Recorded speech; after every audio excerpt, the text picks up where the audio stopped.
Okay, so I'm going to give you a little bit of an example of what I'm looking for this assignment.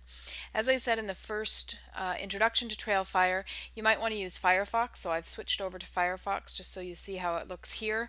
And I want you to think about a very well-known book character, a little monkey named George. And you're all probably very familiar with Curious George. So I've used as my example Curious George and have created Trailfire about Curious George. And Curious George is a really interesting example because obviously he's been around for a long time. H.A. Rey first published his books that introduced us to that curious little monkey many years ago. And for me, at least, and maybe for some of you, my very first introduction to Curious George was through the books. I read the books, I had the books out of the library, my parents read me the books. That was the only way that I experienced Curious George. Now, however, when I think about my children, who are 7 and 5.5, although we have read the books and we have taken the books out of the library and we own many of the books ourselves, they experience Curious George in many other ways. So this Trailfire is really an indication of the many ways in which children today experience Curious George. So the first link in my trail is a link to the Amazon.ca page for Curious George.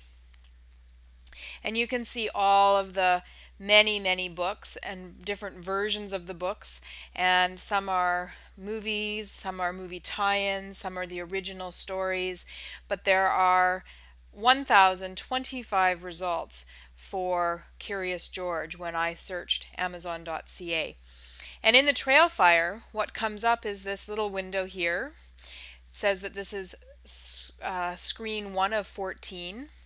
And I've added a little bit of an annotation, which is part of what I'm expecting you to do for your assignment, about why I chose this particular site. Part of what you need to also do when you're doing your assignment is to think about the order in which you're going to present your sites, and you can change the order by clicking on edit and then clicking on the order of the sites that you have in your trail. The way you present your sites is just as important as the kinds of sites that you present. So you can see that books are still very much a big part of how Curious George is experienced by children, but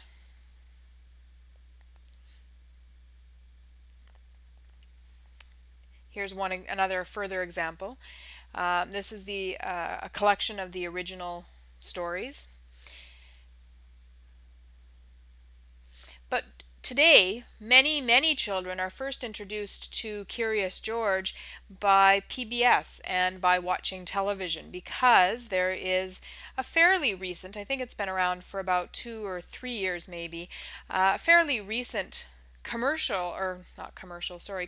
version of Curious George that is on PBS every weekday. And kids today experience Curious George by watching the PBS show, and then by coming here to pbskids.org/curiousgeorge and playing games or downloading coloring pictures or watching video clips. My own children have spent hours on this site. They love playing on the Curious George website, and in particular watching the video clips.